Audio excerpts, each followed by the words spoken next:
E galera, tudo bem?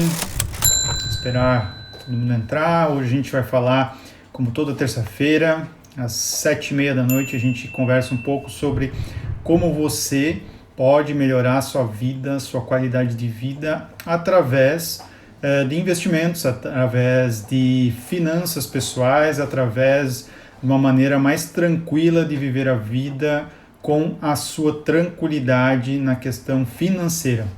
E aí galera, tudo bem? E aí Cristiano, tudo bem? Boa noite. Boa noite Nina, boa noite Robson, tudo bem? Os alunos aí já marcando presença, show de bola. Então hoje é um tema bem especial. Bastante pessoas me procuraram para entender um pouquinho essa relação que está acontecendo e se muda algo também nos nossos investimentos. Muda algo em outros setores da nossa vida, algumas questões de gastos, algumas questões de economia também. É importante a gente estar ligado nesses fatores, porque de fato não é só o número, né? Não é só, baixou um pouquinho, aumentou. Até a semana passada eu perguntei, né, no meu story se alguém entendia o que estava acontecendo no Jornal Nacional, que estava diminuindo ali a Selic e tal, e algumas pessoas tiveram dificuldade de entender essa relação. E essa relação ela é muito importante a gente entender, e quais são os aspectos que podem de fato mudar até a trajetória da nossa aposentadoria ou até do que a gente vem de fato investindo. Então, fiquem ligados porque hoje vai ter bastante conteúdo. Eu preparei uma história aqui bem bacana, preparei alguns slides para mostrar para vocês, preparei também um material focado em renda variável, preparei um material focado também em economia, um pouquinho para a gente entender a relação disso, porque de fato não adianta a gente entender sobre investimentos se a gente não entender os movimentos do mercado, né? Basicamente a gente, sei lá, pegar o carro e não saber que tem que botar a primeira marcha primeiro, que tem que engatar, que também você tem que botar gasolina. Então tem vários fatores que a gente precisa entender para de fato começar a investir de uma forma legal. Agora eu queria que vocês parassem e pensassem em alguma pessoa aí que tiver com essa necessidade de entender um pouquinho mais de investimentos e um pouquinho mais dessa relação da Selic com o nosso dinheiro. Mandem essa live aqui no aviãozinho para essa galera. Mandem, só apertar no botãozinho do aviãozinho aqui embaixo do compartilhamento e mandem lá para o maior número de galera que você tiver aí, de amigos ou de família, que é importante entender um pouquinho dessa relação, principalmente Selic. A Selic ela afeta bastante o nosso dia a dia e afeta bastante também a nossa previsão de futuro aí. Então, fiquem ligados aí porque hoje está bem bacana o nosso conteúdo. Galera, primeira coisa, né? Uma coisa histórica, o que aconteceu agora, né? É o menor nível da história do Brasil, a Selic. Então, a gente está com 2,25. O que acontece? Basicamente, o Banco Central se reúne a cada 45 dias e decide por baixar, manter ou aumentar a taxa Selic. Então, só para simplificar, né, para a gente entender um pouquinho essa relação, né, a inflação, se ela tiver um nível muito alto, né, o que acontece geralmente com a economia? Se a inflação está alta, o feijão fica mais caro, a comida fica mais cara, qualquer produto, né, fica um pouquinho mais caro e a gente começa a não gostar disso muito. E o que acontece? Então, nesse momento, o Banco Central pode usar a Selic para regular esse mercado, regular alguns aspectos desse mercado. E usando a Selic, né, aumentando ela nesse quesito, então se a inflação está alta, né, nessa situação, nesse cenário, ele pode aumentar a Selic para reequilibrar e conter esse avanço dos preços, né? Então esse é um ponto também que pode ser feito no longo, no médio ou até no curto prazo. A gente não sabe ainda muito bem, porque a gente está no meio de uma pandemia, no meio de uma situação bem atípica, né? E outro ponto importante é entender que inflação a nível baixo, que é o que a gente está vivendo hoje, né? Inclusive até com deflação em alguns momentos, né? O Banco Central também pode usar esse artifício da Selic para também controlar esse momento da economia. O que acontece, né? Quando a gente está com uma ociosidade ou dá para ver que a gente quer acionar a economia com uma maior força, né, o Banco Central pode de fato fazer o que ele está fazendo, diminuiu a taxa Selic para estimular a economia. Então esse é um dos aspectos, né, que faz com que a gente entenda um pouco essa subida e descida da Selic que a gente já está vendo há um bom período de tempo, né? E qual é os efeitos disso, né? O importante é a gente entender, aqui tem uma galera aí já mais nova, tem uma galera mais experiente, então teve gente que já passou por alguns períodos de inflação, tem outros que não passaram, mas é sempre importante a gente entender isso, não é porque a gente não sofreu com uma doença que a gente não precisa conhecer essa doença, né? Então, precisamos entender que inflação ela pode voltar, ela tem um ciclo também, então fiquem ligados com isso porque é bem importante a gente entender. Um ponto importante, né? Eu até queria testar aqui, ver se eu consigo mostrar para vocês, ver se eu tenho aqui o material. Aqui. Vocês estão vendo aí, ó, esse é o ciclo de baixa da Selic. Vocês estão vendo ali que a gente estava lá em 2014, por aí, 2016, na verdade, com 14,25% ao ano de Selic. E vocês estão vendo que a gente desceu a um nível de 2,25 agora em 2020, em junho. Então, vocês podem ter essa noção clara que a gente passou do nível de rentabilidade alto para a renda fixa para o nível de rentabilidade baixa da renda fixa, que é o que eu vou falar hoje. Mas entendam que esse patamar que a gente viveu não faz muito tempo, né? Fazem aí seus 4 anos que a gente estava no topo histórico aí de 14,25 aí, pelo menos nesse curto período de tempo. Mas a Selic já teve, inclusive, em valores muito maiores há uns bons anos atrás.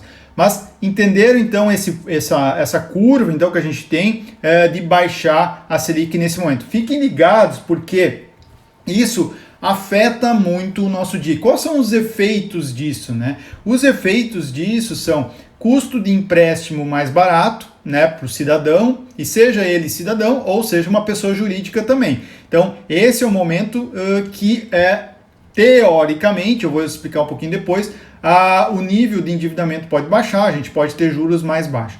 Financiamento imobiliário também ele se torna mais atrativo, então de fato você consegue captar para financiar algum ativo, seja da empresa, ou seja você mesmo quer comprar uma casa própria, você tem uma diminuição dos financiamentos, né, dos valores de juros, né? O que de fato a gente precisa prestar atenção, e é isso que eu queria que vocês ficassem ligados, né? A Selic com o nível lá em cima, como a gente estava vendo lá, a gente tinha Tesouro Selic, Previdência Privada, fundos de banco rendendo praticamente perto lá daquela taxa Selic antigamente. E isso deixava muita gente tranquila, né? Porque, nossa, tá rendendo 1% ao mês, se eu boto 10 mil lá, tá me rendendo 1% de 10 mil, poxa, tá bem bacana, tá bem legal. Só que isso não está mais acontecendo, né? O que de fato a gente precisa se preocupar, né? É que agora ela está 2,25. Então, se você tinha uma aplicação lá atrás que rendia 100% do CDI, que o CDI basicamente é um pouquinho abaixo da Selic, ele não rende mais o que rendia lá atrás. Então você tem que mudar esse mindset, mudar essa mentalidade de que, não, deixa pro banco, deixa lá que eles entendem, tá tudo certo, estava bom antes, agora só mudou um pouquinho. Não, mudou bastante. Então a gente precisa rever muito, inclusive os próprios grandes bancos e corretores estão revendo os conceitos, porque de fato agora não faz mais sentido, inclusive, eles dizer que o meu fundo rende 100% do CDI. Cara, mas 100% do CDI, tu perde para a inflação. Então, assim, não faz mais sentido. Então, tem uma reavaliação, inclusive, neste sentido. Então, fiquem ligados, tá? A renda fixa, né, em grande parte, está atrelada à Selic e, consequentemente, ao CDI, porque essa é o benchmark da maioria dos fundos. Dos fundos, do fundos de investimentos e também do Nubank, né? Muita gente me pergunta, mas e o Nubank, Thiago? O Nubank nada mais é do que uma rentabilidade atrelado ou a Selic, que é o caso do Tesouro Selic, ou atrelado a CDI quando você aplica lá no guardar dinheiro. Também está reduzido a 2,25% ao ano, que é o caso da Selic. Se você tirar os impostos, diminui ainda mais. Então, só para vocês terem uma ideia, né? Olhem essa rentabilidade aí. Vou ver se eu consigo tirar os comentários aqui. Olha essa rentabilidade aí. Isso é uma simulação que a Infomoney fez com uma redução de 17,5% de imposto de renda. Vocês estão vendo aí que a poupança rende hoje, com essa Selic a 2,25, 1,57 ao ano. Isso é muito, muito baixo, né? É uma relação que você colocar aí 10 mil reais, né? Você pode ver a simulação, vai ter o retorno após um ano na poupança de 10.157, e se você tiver algo rendendo 100% do CDI, 10.186, ou 120%, 10.223. Então vocês estão vendo que é muito baixo a nossa rentabilidade quando você vê o valor, né, claro, que você coloca dentro de investimentos deste porte. Este é o tipo de investimento da renda fixa, que rende muito pouco se a gente for ver relativo agora com a Selic caindo cada vez mais. E isso acaba a gente às vezes não entendendo muito bem, mas o que acontece, né? A inflação, que ela é às vezes um fantasma, a gente não consegue enxergar ele e tudo mais, ela come essa tua rentabilidade que tu achou que tu teve. Então esse é o principal problema. Ah, mas rendeu um pouquinho, Thiago, que bacana. Mas a inflação aumentou, a inflação está girando em torno de 1,6% esse ano, e ano que vem a previsão é 3%, então ela comeu a tua rentabilidade, você não teve rentabilidade real. A rentabilidade real é acima da inflação, você tem que procurar investimentos acima da inflação. Então, fiquem bem ligados, porque isso é um importante ponto que eu gostaria que vocês entendessem para não errarem nesse sentido, ok? Então, um ponto importante que eu queria deixar claro também para vocês é quem se dá bem com essa queda, né? É uma pergunta muitas vezes da gente, mas quem que se dá bem com essa queda, Thiago? Tem alguma pessoa, alguma questão aí, alguém que pode se dar bem com essa queda? Então, primeiro ponto, os inadimplentes, né, eles se dão bem com essa queda, porque de fato você pode reaver o financiamento que você tem lá de conta para pagar, e daqui a pouco até fazer uma portabilidade da sua dívida conseguindo um juro mais baixo, tá? Isso é bem importante. Inclusive, um aluno hoje me mandou uma mensagem perguntando sobre um financiamento de carro, né? Financiamento de carro também, se você está com o carro financiado, você pode ir lá ver qual é o custo efetivo total daquela dívida e daqui a pouco ver se tem uma possibilidade até de alteração desse financiamento para uma redução a um nível mais aceitável, ou até daqui a pouco quitação e tudo mais. Então, fiquem ligados, porque isso é um importante ponto que muita gente às vezes negligencia ou não entende que pode fazer. Pode sim, porque teve redução nessa taxa. Mas, porém, entretanto, todavia, cuidem com isso. Os bancos têm o direito deles de não baixar, porque, de fato, se a pessoa não tiver conta de receita para pagar, não for inadimplente, for uma série de coisas, ele vai lá e diz, ok, mas eu não vou te liberar isso aqui porque tu não é um bom pagador. Então, tanto para pessoa física ou jurídica, né, empresas que captam financiamento e tudo mais, também vão diminuir a dívida delas, né? E o que isso afeta? Afeta muito bem a empresa, porque agora ela tem uma dívida menor. Se ela tem uma dívida menor, ela tem um fluxo de caixa melhor, mais saudável, então ela pode daqui a pouco estar crescendo mais, porque a captação de dinheiro que ela faz no mercado é menor, porque o juro é menor. Então, isso beneficia os dois lados, tanto a pessoa física quanto a pessoa jurídica, ok? Galera, se vocês tiverem alguma dúvida, é só apertar na caixinha de perguntas aqui e mandar, tá? Fiquem tranquilos. Outra coisa que beneficia também a Selic, empresas na Bolsa, né? Elas ficam mais atrativas, né? Eu já falei anteriormente um pouquinho, e também o que fica menos atrativo é a renda fixa. Então, o fluxo de investimento na Bolsa tende a aumentar.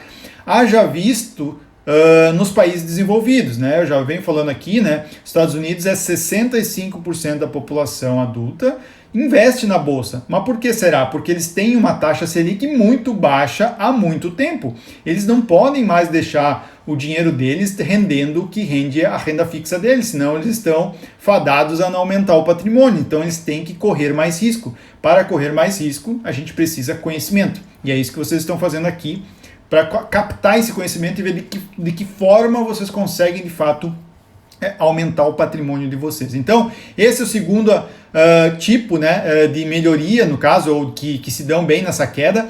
E outro, terceiro cenário que se dá bem nessa queda de juros é o mercado imobiliário. É quase uma relação direta, né? Você vê a queda da Selic e tu vê um boom do mercado imobiliário. Por quê? Porque a captação, né? Ou seja, quem quiser lá, por exemplo, se tu tem uma incorporadora, tem uma empresa para construir um prédio, você capta dinheiro mais barato, porque, óbvio, né, a Selic baixou, então tu pode financiar um dinheiro, alguma coisa a mais barato.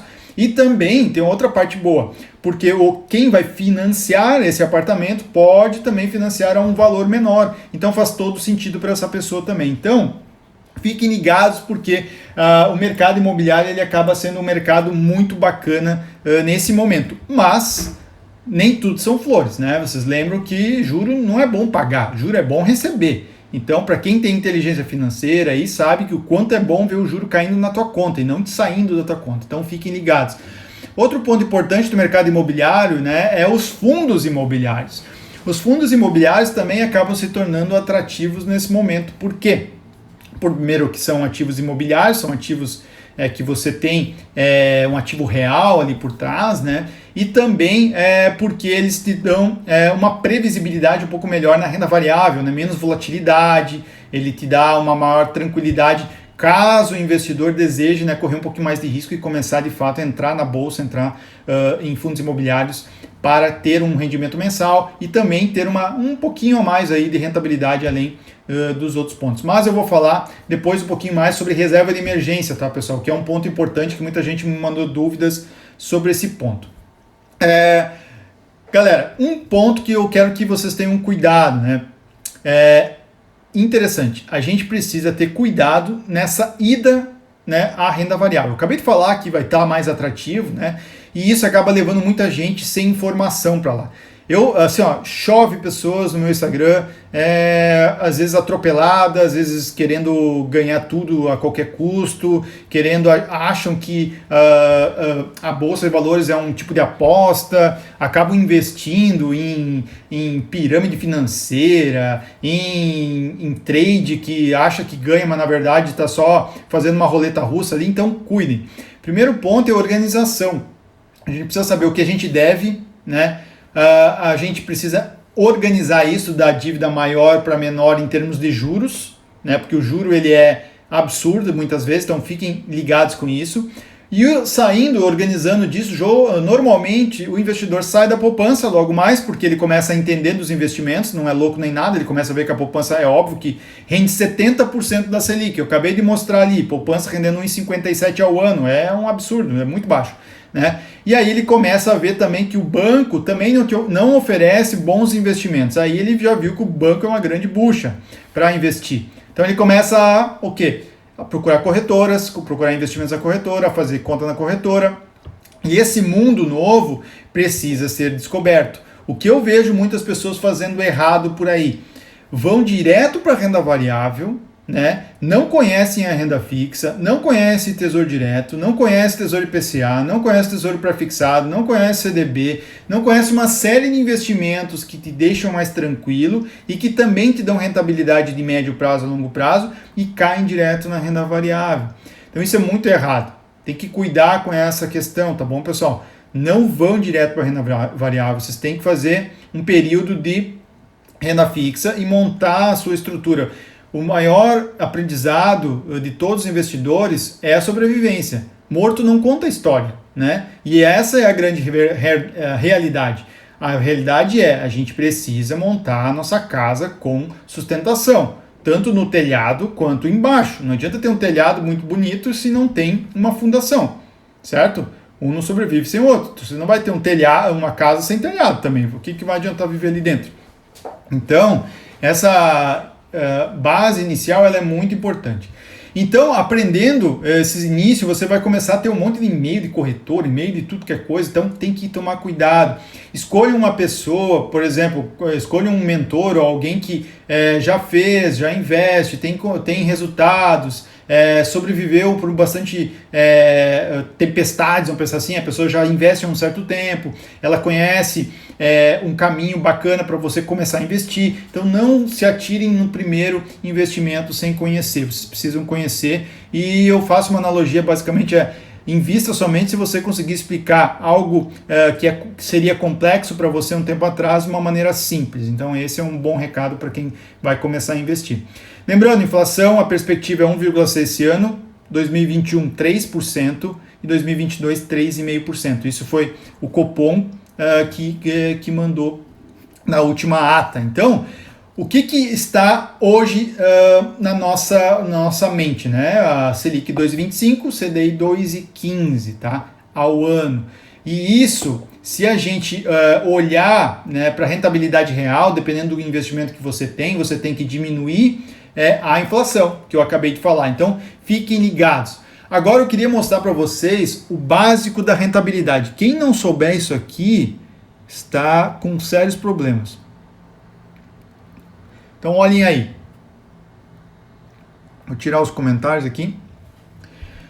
Esse aqui é o básico da rentabilidade, tá? Eu mostro isso aqui bastante para os meus alunos, a gente fica bastante tempo nesse gráfico, porque as pessoas precisam entender. Se elas não entendem que estão sendo ludibriadas, talvez, ou talvez enganadas, ou talvez querendo ser enganadas, algumas pessoas também agem assim às vezes, é complicado. Ó, primeiro ponto, se você está lá embaixo naquela linha azul ou linha da poupança, você está com um tremendo problema. E a maioria das pessoas está nessa linha. O que acontece? As pessoas estão tendo rentabilidades 20%, 30% menor que o CDI e nem sabem disso, ou às vezes acreditam que isso não vai de fato mudar a vida dela, mas de fato vai, porque juros compostos trabalham de uma forma brutal na renda fixa, né? Já expliquei na renda variável em outros momentos, mas hoje o tema é renda fixa. E os seus investimentos deveriam estar acima da linha branca, né? Os investimentos devem estar sempre acima da Selic. E aí, essa linha branca e amarela, vocês podem ver, a linha branca é do CDI e a linha amarela é do Tesouro Selic, é onde rende hoje os 2,25%.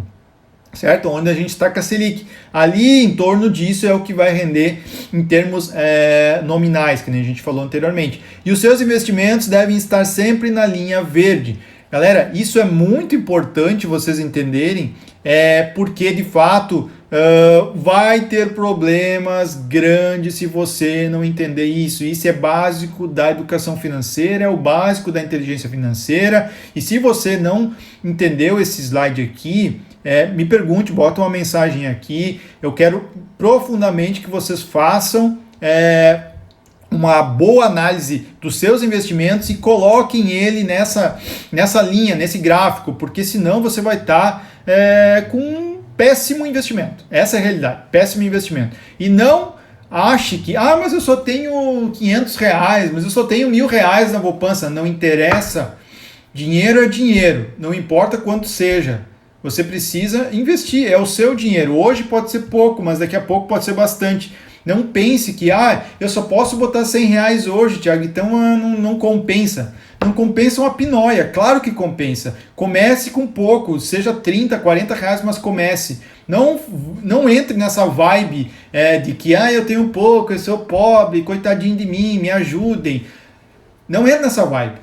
É mentalidade de crescimento, mentalidade pobre, que pensar que tudo é dificuldade, tudo é problema, eu não consigo, não dá, não tenho. Informação é de graça, vocês estão vendo uma informação que custa um monte de dinheiro aqui de uma forma gratuita para vocês. Eu tenho um monte de vídeo no YouTube, demais pessoas também têm.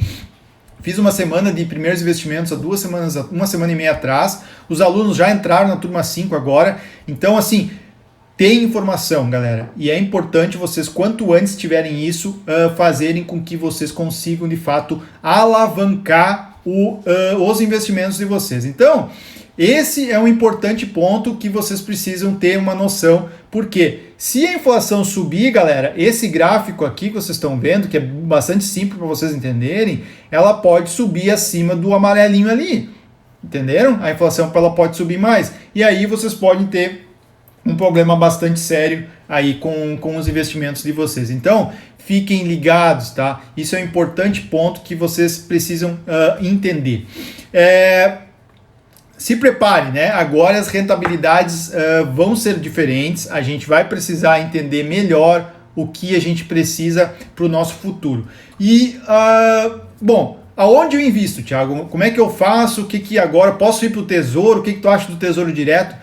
O Tesouro, galera, é o começo dos investimentos, né? É onde a gente entende um pouquinho e começa pelo Tesouro em alguns pontos a entender melhor, mas ele é a ponta do iceberg, ou seja, tu tá vendo um negocinho lá em cima e os investimentos têm todo um aparato embaixo enorme. Então, assim, é a escada do investidor que eu sempre falo por aqui. A gente começa num lugar baixo, né, que é a poupança, ou a gente não investe em nada, vai para o Tesouro, fundos de investimento em Tesouro, CDBs, tesouros pré-fixados, IPCAs, fundos imobiliários, ações, ETFs, ações no exterior e assim vai. Então é uma escada, não adianta você querer sair da poupança e ir direto para ações. Você vai cair da escada. Ou melhor, você vai tentar até chegar lá e daqui a pouco vai se frustrar. É pior. Melhor fazer do jeito certo. Mas esse é o meu método, né? Cada um vai encontrar o seu e eu também não estou aqui para ser papai de ninguém, né? A ideia é mostrar um caminho que eu percorri, que eu achei interessante e não matou ninguém, não me matou e tá tudo certo, tá tudo bem bacana. Então, essa atitude sua, ela vai determinar também a sua altitude. Eu já falei isso bastante, porque muita gente, ai meu Deus, mas é muito difícil, Thiago. Difícil, sabe o que é difícil? Difícil é ficar sem dinheiro, isso é difícil. Difícil é não ter dinheiro na tua aposentadoria, difícil é você querer algo e não ter. Então, assim, a situação financeira é bacana você ter controlada para diversos motivos, não só de saúde, mas mudança de carreira, tu tá de saco cheio com aquele trabalho de chato pra caceta, larga aquela porra e vai fazer outra coisa da tua vida, vai arrumar um negócio, um propósito diferente, muda de empresa, ganha menos, mas tem a situação financeira estável, entendeu? Então, a parte financeira não é só investimentos para ficar milionário, bilionário. Não é essa a ideia. A ideia é você ter mais tranquilidade, mais qualidade de vida. Pessoas que têm situação financeira estável não entram em divórcio, fica mais tranquilo na situação amorosa, consegue viver melhor, consegue dar um pé na bunda do chefe com maior tranquilidade. Então, nem outros benefícios que as pessoas às vezes não enxergam, acham que dinheiro é outra coisa. Não é essa a ideia. A ideia, pelo menos o que eu passo, é ter essa tranquilidade. Isso não tem preço. Pergunta uma pessoa endividada e uma pessoa que não tem dívida, ou uma pessoa que tem a situação financeira estável, como é que está o sono dessas pessoas? É bem diferente. Bom, por que a Selic está baixa, mas os empréstimos continuam altos, né? Às vezes muitas pessoas perguntam sobre isso.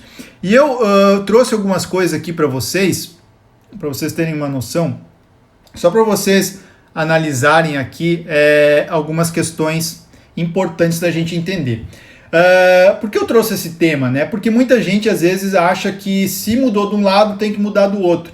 Não é necessariamente assim que funciona a economia. Então, o rotativo do cartão de crédito, vocês podem ver, isso é uma informação do Banco Central provida pelo Infomoney. Vocês podem ver aqui, ó, taxa em julho de 2019, 300%. 300% ao ano era o rotativo do cartão de crédito em julho do ano passado. Agora está em 313%, aumentou em abril de 2020. Então, aumentou 4,32%. Por que vocês acham que acontece isso? Porque, de fato, tem muita inadimplência, né? E empresa privada e também outro problema, né? Tem baixa competitividade nesse setor no Brasil, né? Então, a gente tem que reclamar de outras coisas, de abrir a economia, de não deixar cada vez o Estado mais gordo, né? A gente tem que abrir a economia. Inadimplência, a inadimplência aumentou, conforme eu acabei de falar, aumentou em 12% de julho do ano passado para abril desse ano. E o spread, né, que é a diferença aí da captação do banco para o que ele empresta, teve uma variação de menos 10%. Por que eu trouxe esses dados aí para vocês? Para vocês entenderem que a relação desse financiamento, da diminuição ou aumento, não é uma relação muito simples, né? A gente vê um descompasso no Brasil muito por causa dessa combinação de concentração bancária. A gente tem custos com inadimplência também e também carga tributária absurda em cima das empresas também, que também acaba dificultando, tem mais dificuldades aí para o setor. Então, Outro ponto importante que eu também trouxe para vocês aqui é a Selic. Eu mostrei para vocês já a queda, né? Aqui eu trouxe até abril, né? 54% de queda a gente teve de julho de 2009 para agora. E isso impacta muito, né? Quem de fato está financiando, como eu falei, que está no Tesouro Selic, tem as duas pontas, tanto na ponta onde a gente tem de fato quem está emprestando dinheiro, né, ou seja, o banco, financeiras e tudo mais, mas também um ponto que a gente tem que tomar cuidado, que é quem está financiando, né? Ali quem vai financiar algo pode ter vamos dizer assim, um juro mais baixo. Cheque especial, galera, olha o tamanho do prego aí que vocês podem ver. Então, está em torno de 119% agora em abril e em julho do ano passado estava 269%. Teve uma queda de 55%, muito provida até pela Caixa, que diminuiu bastante, que a gente viu, o Banco do Brasil também diminuiu, mas ainda há um número absurdo. Aí vocês correlacionam a dívida com o investimento. Não tem como comparar. Por isso que eu falei anteriormente, né, que um aluno veio falar comigo sobre financiamento bancário. Galera, não compensa você ter uma dívida alta e ficar investindo em renda variável ou querendo achar que o investimento vai superar a dívida. Não existe como, é quase que impossível. Como é que vai superar uma taxa de 119 ao ano? É impossível, né? Vai ser muito difícil. Então você tem que quitar dívidas altas o mais rápido possível e evitar a ganância, evitar aquele tipo de coisa. Ah, mas eu queria muito esse carro lindo, maravilhoso, novo que eu achei aqui, meu Deus, tá um preço tão bom. Não interessa, baixa a tua bola, compra com o dinheiro que você tem, com a capacidade de dinheiro que você tem hoje, o carro que você pode hoje. Não imagine você daqui a uns anos. Isso é uma coisa muito importante que eu venho falando, principalmente com os alunos aí que tem na minha mentoria, que é importante a gente entender a nossa cabeça com a relação aos nossos hábitos, né? Quem tem dificuldade em ter um hábito bom, um hábito novo, ele tem dificuldade no curto prazo, ele quer o retorno no curto prazo, ele não aguenta, ele não quer, lá na frente, não, é muito longe. Essa pessoa vai ter sérios problemas na vida, não só em investimento, situação financeira, mas outros mais. Ela quer comer aquela coisa gorda hoje, não importa o que quiser, e exploda o futuro, mas ela quer ao mesmo tempo estar sarada. Então assim, não tem nexo, tá? Então cuidem, né? Quem quer adquirir hábitos bons tem que ter um pensamento mais de longo prazo, tem que saber o que ela tem que ter de atitudes hoje para poder ter um futuro melhor. Então fiquem ligados, tá? Eu mostrei ali os dados, vocês podem ver o empréstimo pessoal também, olha, deu uma diminuída, mas de fato isso não muda a regra do jogo, né? A gente ainda está com situações muito complicadas. Então, outro ponto importante que eu queria trazer para vocês, que é um item bem importante, renda variável, né? Renda variável todo mundo gosta, todo mundo é afim e tal, mas é importante a gente saber algumas coisas que estão acontecendo e mudando as regras do jogo do que a gente estava acostumado a ver. Agora, se vocês analisarem, eu vou mostrar para vocês outro slide aqui para vocês prestarem atenção. Dá uma olhadinha nesse slide aí, ó. Estão vendo?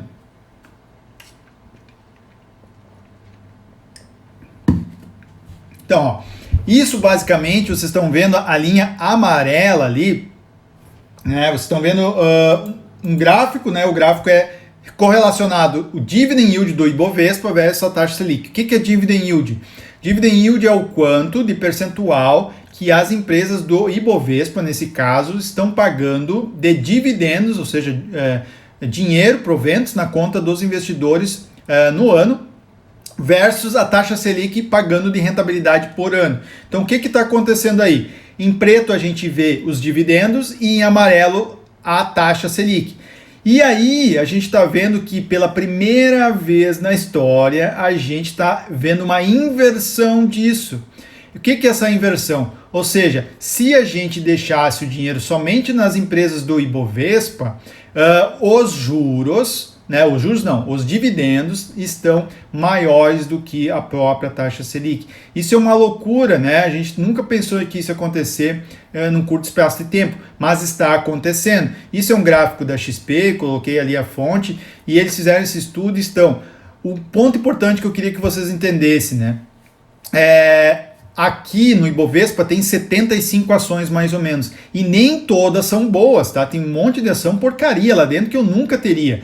Mesmo assim, né, o dividend yield foi maior, ou seja, o dividendo foi maior que a taxa Selic.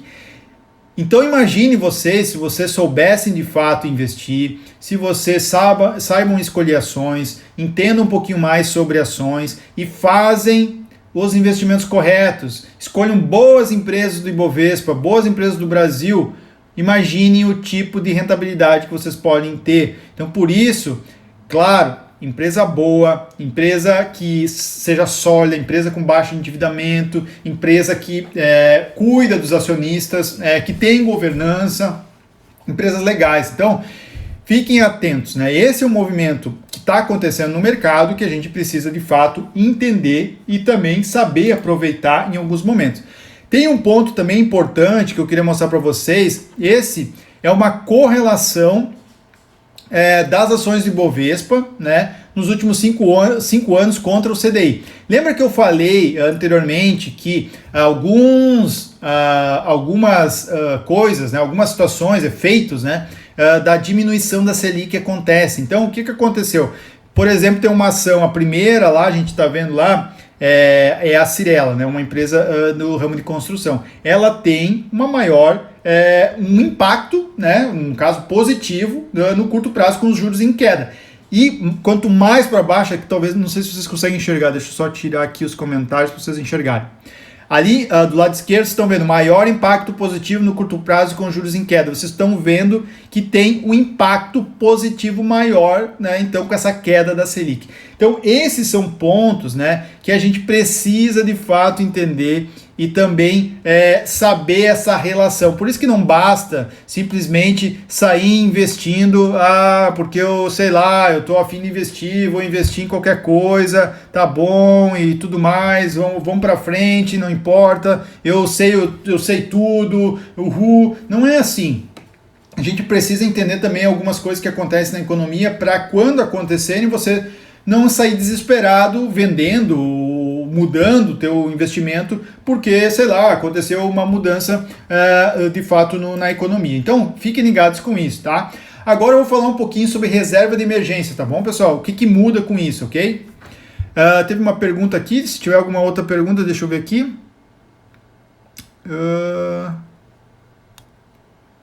Aqui no Inter tem 100% pós-DI, vale a pena tirar o Tesouro Selic e colocar nesse CDB?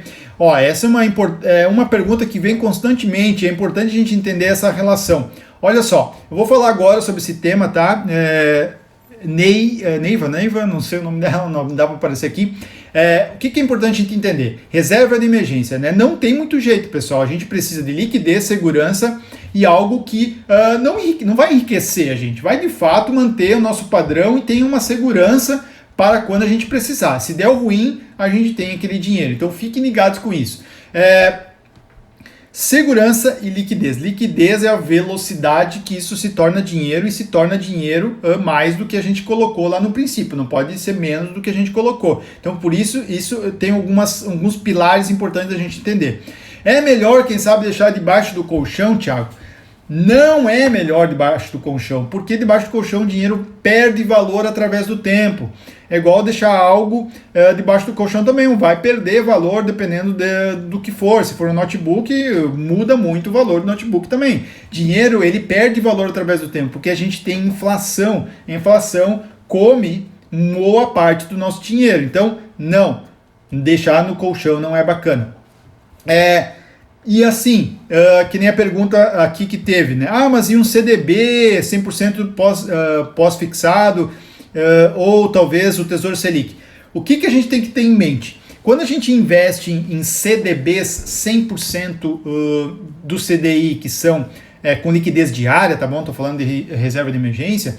Você está investindo em uma instituição privada, então tem um risco envolvido também. Tesouro Selic você investe no governo, né? Para o governo, então teoricamente, a gente está falando aqui porque isso é uma convenção meio global, é onde tem menos risco, tá? E ponto. Seja no Brasil ou seja nos Estados Unidos, na Europa, é onde tem menos risco, é onde é o emissor das notas, certo? CDBs são emitidos por bancos. Então você tem um risco a mais embutido. Você tem que saber de que banco você está pegando, se o banco está ok, o índice de Basileia dele está ok. E aí você pode fazer esse tipo de investimento. Mas sempre vai ter que ter um prêmio de risco, porque você tem um risco maior, entendeu? Então fique ligado. Tesouro Selic é o risco mais soberano, é o que a gente tem aí do Brasil. Só que tirar do investimento e colocar em outro, lembrem, toda vez que você tira e saca um investimento, você vai ser cobrado pelo IR.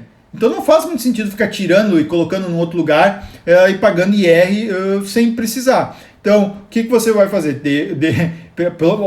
Vou falar por mim, né? Fiz a minha reserva há alguns anos já bastante tempo atrás, e eu, naquele momento, botei no Tesouro Selic. Eu não vou tirar do Tesouro Selic para botar em outro lugar. Não faz sentido. Não tem relação. Então, e uma coisa importante, que isso eu queria que vocês levassem para a vida isso. Não adianta a gente ficar regulando cafezinho, ficar regulando coisa pequena. A reserva de emergência não vai deixar ninguém rico. Ninguém que está aqui vai ficar rico, nem eu, nem você, com essa... diminuiu 0,1 pentelésimo ali. Não vai mudar a sua vida. Você precisa comprar um livro, comprar conhecimento, entender mais, ver mais lives como essa para diversificar a sua carteira.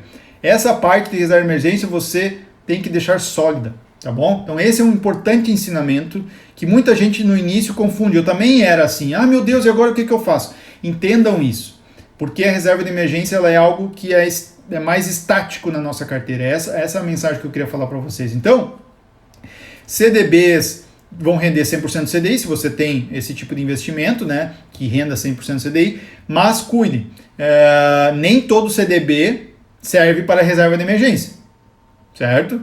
Tem que ser um CDB com liquidez diária. Não esqueça disso. Se for um CDB sem liquidez diária, você só resgata no vencimento.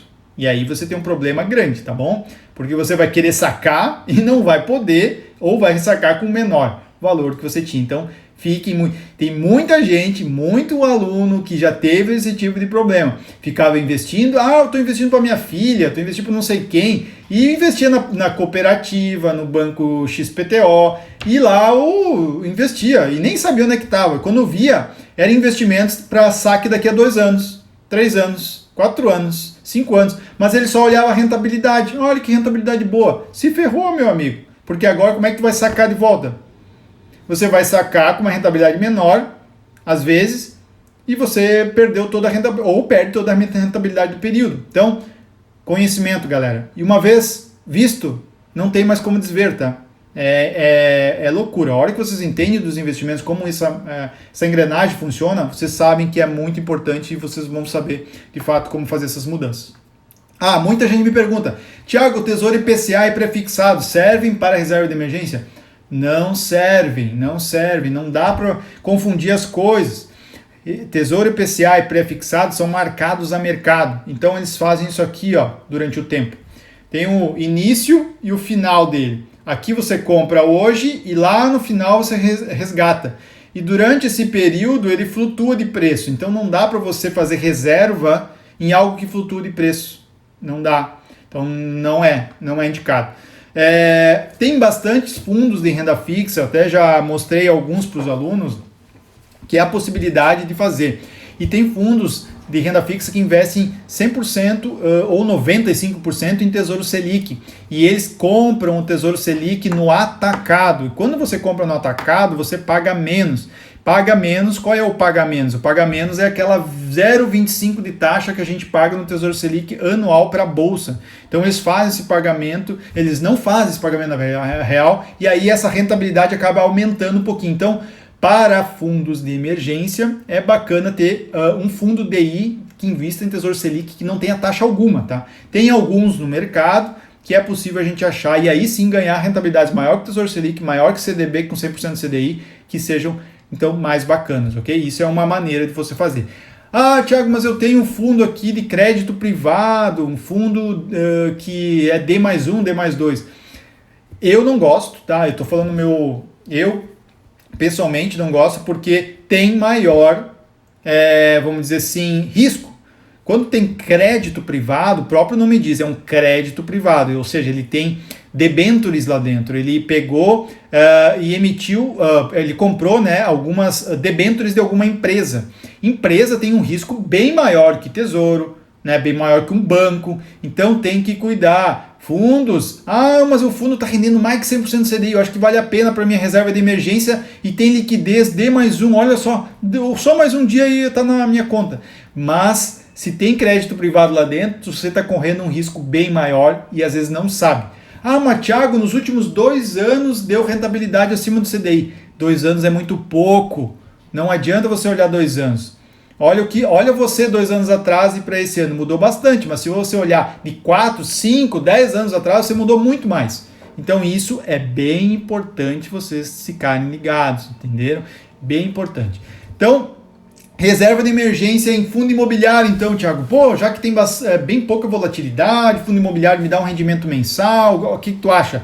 Errado também. Eu não faço esse tipo de investimento em fundo imobiliário para reserva de emergência porque não tem nenhum nexo.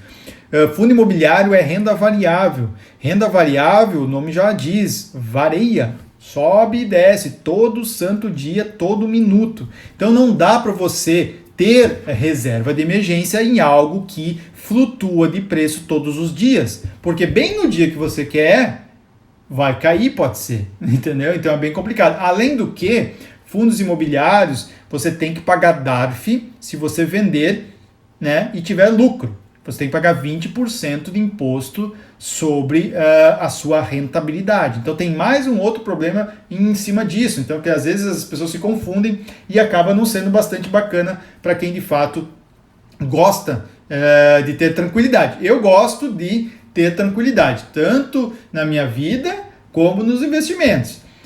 Eu não faço aventura maluca dentro dos investimentos. Tem maneiras de você se expor na renda variável para que você tenha, sim, rentabilidades muito maiores. Eu mesmo já fiz alguns vídeos no YouTube, vocês podem ver lá, tanto na renda fixa, tendo rentabilidades bem grandes, quanto também tendo na renda variável. Mas por quê? Porque você tem que medir o risco dentro da tua carteira.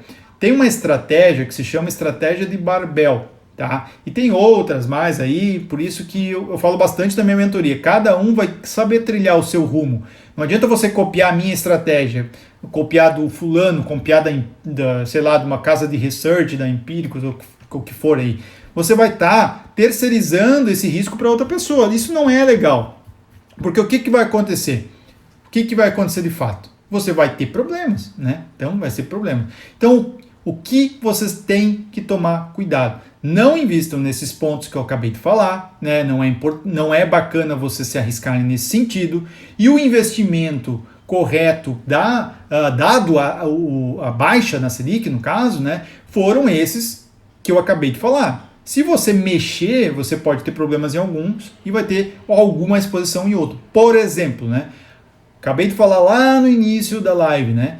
O movimento da Selic da baixa vai impulsionar renda variável. Então, renda variável é uma exposição bacana para as pessoas que entendam e saibam investir na renda variável. É onde vai estar os investimentos daqui para frente, com certeza. Agora, mas com certeza, a gente tem que ter uma parte muito conservadora na nossa estrutura. Porque não adianta a gente ir direto para a renda variável sem essa parte bem importante na nossa vida. Algumas perguntas aqui, deixa eu ver aqui, da Caroline. Nessa crise, melhor investir no IPCA mais ou pré-fixado? Caroline, tudo depende de como é que está a sua carteira. É muito difícil dar uma resposta com pouca informação. Então, assim, a carteira do investidor, de uma pessoa física, né, vamos pensar assim, e depende um pouco da idade dela, vai depender do que ela tem de perspectiva na vida dela, se ela tem filhos, não tem, se ela tem já reserva de emergência montada dela. Então, tudo se estrutura, né, a partir do momento que você tem uma reserva bastante sólida na tua carteira. E aí, o IPCA+, por exemplo, para pegar um pedaço da tua pergunta, ele tem foco no longo prazo e também para a proteção do teu patrimônio. Lembrando, o que é o IPCA+?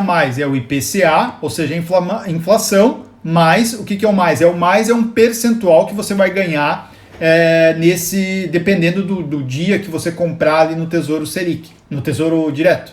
Então vai ter lá um percentual. Então esse percentual vai ser sempre a mais que você vai ganhar da inflação. Se a inflação deu 10% e você comprou IPCA mais 2%, você vai ter os 10% lá da inflação mais 2% que aquele título estava rendendo. Então, se você está pensando em longo prazo, né, que é o caso que eu penso bastante em proteção de patrimônio, eu tenho tesouros IPCAs que eu compro regularmente, porque eu quero manter meu patrimônio acima da inflação no futuro. Pré-fixado. Pré-fixado tem que tomar muito cuidado, porque o pré-fixado eu não gosto muito, porque ele é uma jogada muito até quase de aposta. Por quê? Porque o pré-fixado, o banco, quem emitiu, né, às vezes tem CDBs pré-fixados, LCIs, às vezes tem tesouro também pré-fixado, ele está dizendo, vamos imaginar que ele esteja pagando 6%.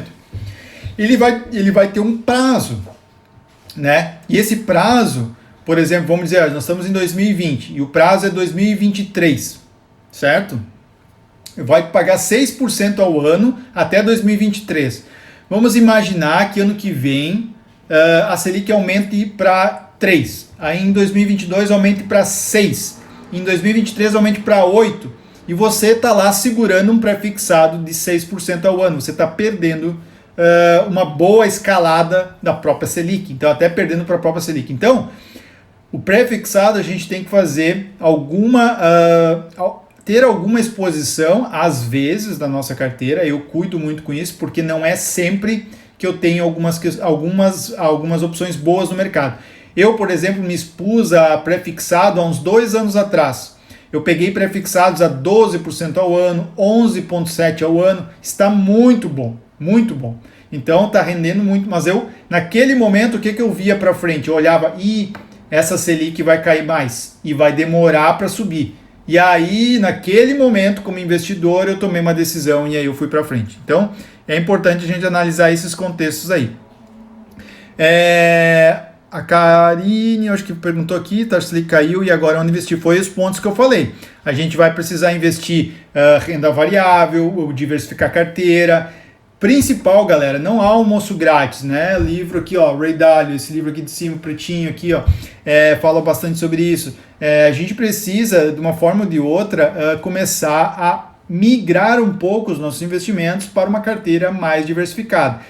No banco você vai ouvir que é arriscado, um monte de gente vai dizer que você é maluco e tal. Sim, você é maluco se você não estudar, isso é com certeza. Agora, se você se dedicar, perguntar, baixa o meu e-book aqui, entra nas minhas lives, assista no YouTube, assista todos os vídeos que eu tenho aqui, entra na minha mentoria, que é importante, galera, importante a gente ter um acompanhamento, importante a gente ter um apoio, importante você ter um curso vitalício também. Abro turmas de tempos em tempos, eu fechei a última agora no domingo, a galera já está a ferro e fogo aí, tem alguns alunos aqui, ó, o Lucas já é aluno, tem várias pessoas aqui que já foram alunos, então é importante vocês diversificarem, não ficar só no arroz com feijão. Ficou no arroz com feijão, você vai ter rentabilidades, que é o que a gente falou. Vou só voltar aqui, ó, para lembrar vocês das rentabilidades que vocês têm que fugir.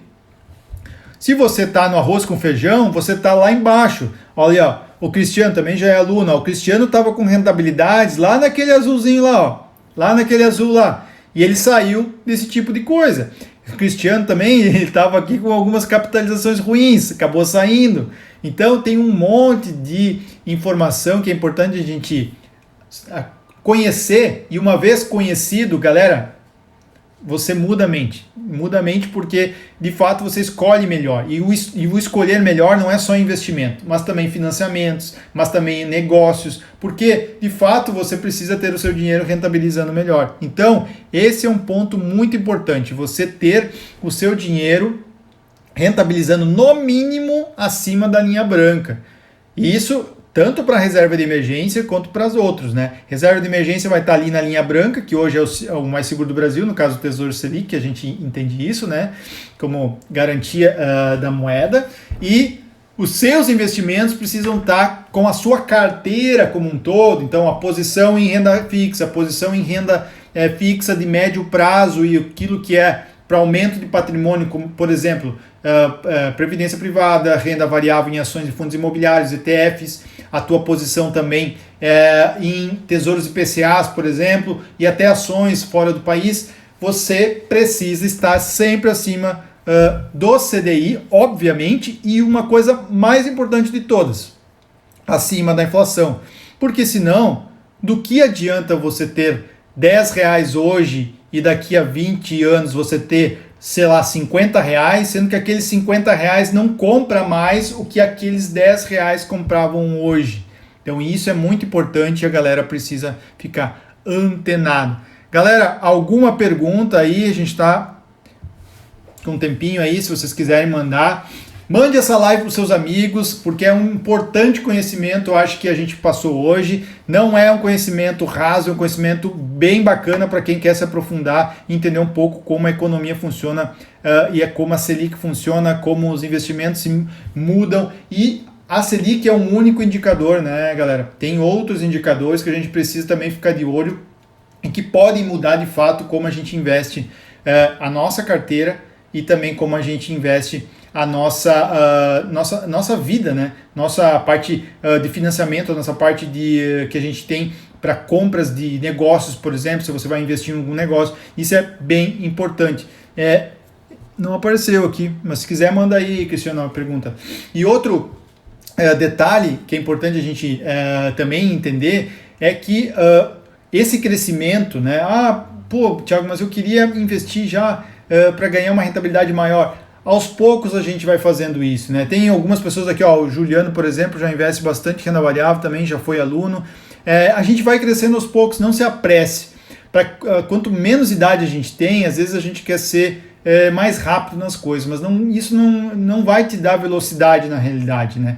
A realidade é que o conhecimento vai te dar velocidade. Entenderam? É meio louco isso, mas essa é a realidade. É quando a gente tem mais conhecimento que de fato a gente vai conseguir ter rentabilidades maiores, inclusive, porque a gente tem noção do risco, né? Não adianta a gente colocar todo o nosso dinheiro em empresas daqui a pouco que podem oscilar de acordo com o mercado internacional.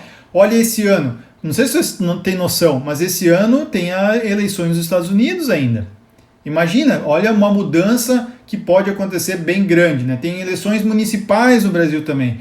Então, assim, tem troca constante de situações que podem influenciar. E o investidor que está bem preparado, ele constrói uma carteira de investimentos não focada no curto prazo. Pelo menos esse é o meu modo de ver. Eu vejo que uma pessoa, para dormir tranquilo e ter mais qualidade de vida, ele tem que estar com uma carteira focada em longo prazo, escolhendo bons ativos, para não ficar preocupado com sobe e desce. Mas eu vou comprar Azul hoje porque é impossível, ela vai crescer. Cara, eu não sou dessa mentalidade. Sou da mentalidade de escolher boas empresas e um percentual da minha carteira, assim, eu posso investir em empresas que têm maior rentabilidade talvez no futuro, mas um percentual menor para eu poder correr menos risco. Então nós temos 1 minuto e 30 aqui, está acabando. Tem uma última pergunta aqui do Cristiano: com essa queda da Selic, para longo prazo realizar porta IPCA mais 2026 ainda uma boa ideia?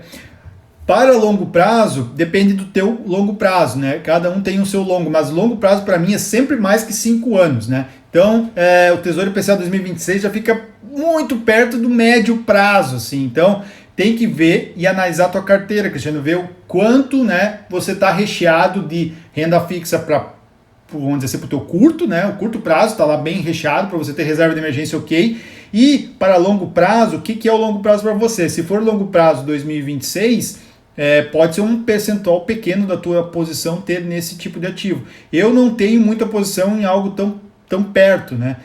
Para longo prazo eu costumo colocar, pelo menos para minha idade, né, que é aí por isso que eu falei que cada idade é diferente, eu coloco mais longo, coisa de 30, 35 para cima. Beleza, galera? Qual é o mais seguro? Ações do fundo imobiliário. Mais seguro, todo investimento tem risco. Todo investimento tem risco. Todo. Até os tesouros Selic tem risco. Agora, em termos de escala de risco, o fundo imobiliário tem menos e o ações tem mais risco. Tá? Porque fundo imobiliário é um fundo fechado, você compra de outro cotista a cota e tu tens um ativo no final, né? Tem um prédio, alguma coisa nesse sentido que no final das contas, se der tudo errado, vamos pensar assim, pode ser vendido aquele ativo. Em ações não, pode ir a zero. Ok, galera? Um grande abraço para todo mundo que ficou aí. Muito obrigado e até mais. Tchau, tchau.